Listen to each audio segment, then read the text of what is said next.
Paulo Sérgio de Macedo, mais conhecido como Paulo Sérgio, foi um cantor e compositor brasileiro.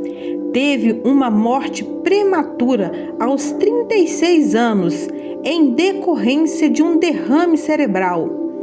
Paulo Sérgio é lembrado como o maior nome da música romântica nacional. O cantor e compositor capixaba iniciou sua carreira em 1968, no Rio de Janeiro, lançando um compacto com sucesso Última Canção. O disco obteve sucesso imediato e vendeu 60 mil cópias em apenas 3 semanas, transformando seu intérprete num fenômeno de vendas. A respeito da curta carreira, Paulo Sérgio lançou 13 discos e algumas coletâneas, obtendo uma vendagem superior a 8 milhões de cópias. Ao chegar no Rio de Janeiro, para onde a família se mudara em meados dos anos 50, a trajetória do menino Paulo Sérgio ganhou uma nova conotação. Estudou no Colégio Pedro II e morava em Brás de Pina, na Zona Norte carioca, quando terminou o ginásio.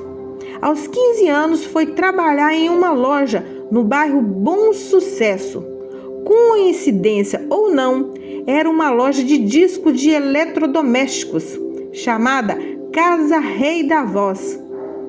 Como tocava bem violão, logo os amigos o incentivaram e Paulo Sérgio começou a mostrar suas composições.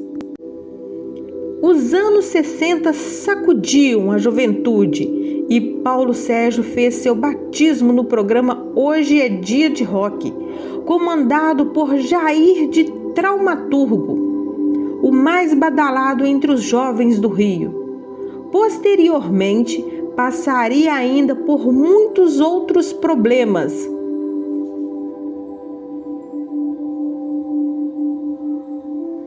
como o Clube do Rock do saudoso Rossini Pinto, onde muitos outros ídolos que iriam formar o pessoal da Jovem Guarda se apresentaram. Em 1966, no filme Na Onda do Iê Iê Iê, Paulo Sérgio aparece como calouro do Chacrinha, cantando a canção Sentimental Demais, de Altemar Dutra. Em 1967, uma nova grande oportunidade de Paulo Sérgio surgiu, quando um amigo seu foi convidado para realizar testes na gravadora Caravelli, do empresário Renato Gaetani. Paulo Sérgio, então, prontificou-se a acompanhar o amigo ao violão, que infelizmente não teve sorte.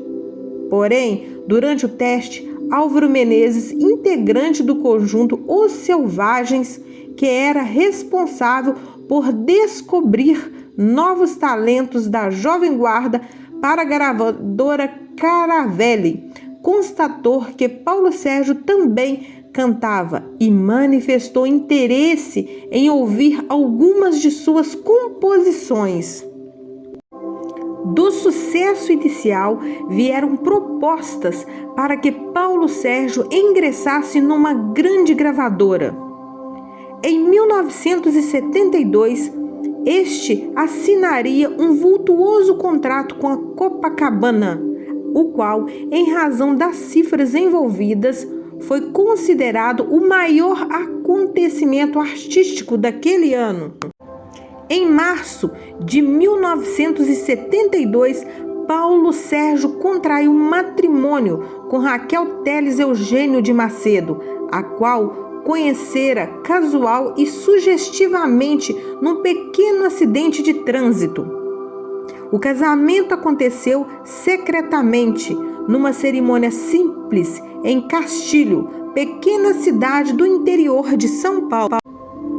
Em 1974, nascia Rodrigo, que mais tarde usaria artisticamente o cognome de Paulo Sérgio Júnior. Além de Rodrigo, Paulo Sérgio tivera ainda 2 filhas, Paula Mara e Jaqueline Lira, fruto de relacionamentos anteriores. No dia 27 de julho de 1980, um domingo, Paulo Sérgio fez sua última apresentação na TV. Esta ocorreu no programa do apresentador Edson Cury, o Bolinha, na Rede Bandeirantes de televisão, onde cantou 2 músicas do seu último trabalho fonográfico. O que mais você quer de mim? Coroação. Logo após apresentar-se no programa do Bolinha, nos arredores do teatro aonde aquele programa era veiculado, na Avenida Brigadeiro Luiz Antônio, Paulo Sérgio envolveu-se num incidente que talvez tenha provocado sua morte. Ele saiu do auditório para pegar seu carro estacionado próximo à Avenida Brigadeiro Antônio.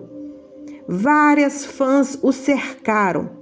Queriam beijos, autógrafos, carinhos e fotografias.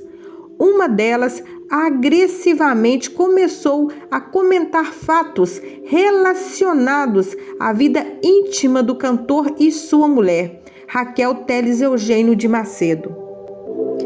Para evitar encrencas, os amigos trataram de afastar Paulo Sérgio dela, enquanto a moça garantia que ainda tinha muito a dizer. Já nervoso, Paulo Sérgio deu a partida em seu carro, mas quando manobrou o veículo, foi atingido por uma pedrada no para-brisa. Fora de si, ele desceu do automóvel e partiu em perseguição à moça. Esta se refugiou no interior de um edifício, para onde o zelador não permitiu que Paulo a seguisse. Furioso, Paulo avaliou os danos causados do seu veículo e aguardou vários minutos na calçada que a garota voltasse à rua.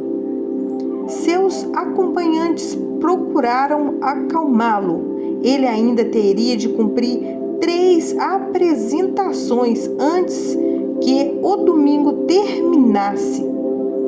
Finalmente o convenceram a esquecer o incidente e sair dali. Rumaram para uma pizzaria em Moema. Paulo tentou fazer um lanche, mas não conseguiu comer direito.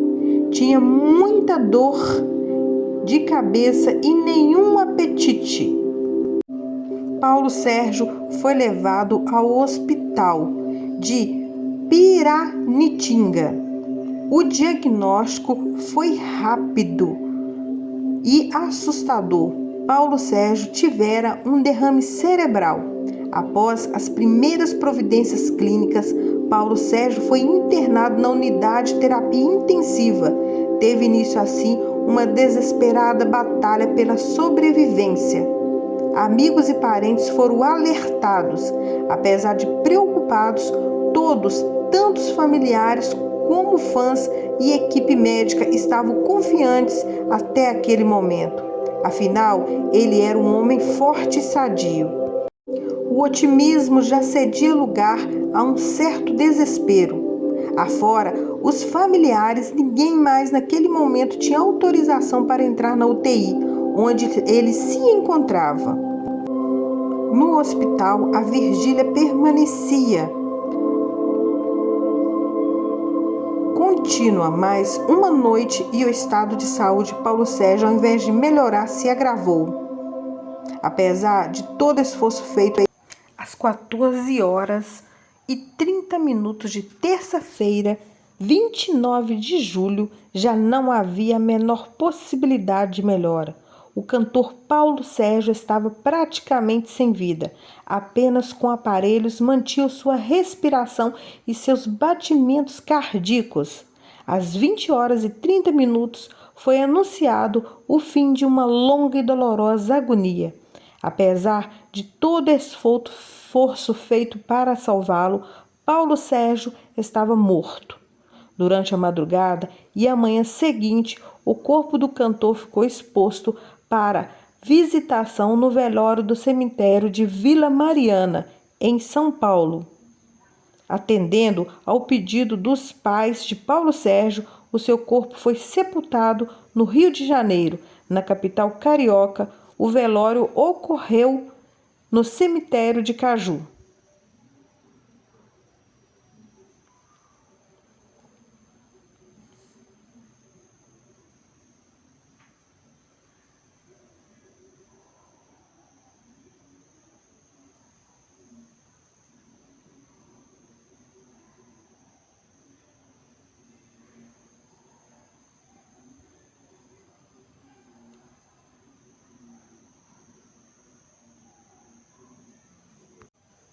Amigos do canal, obrigada por se inscrever, deixe seu like para que possamos trazer novas histórias. Muito obrigada!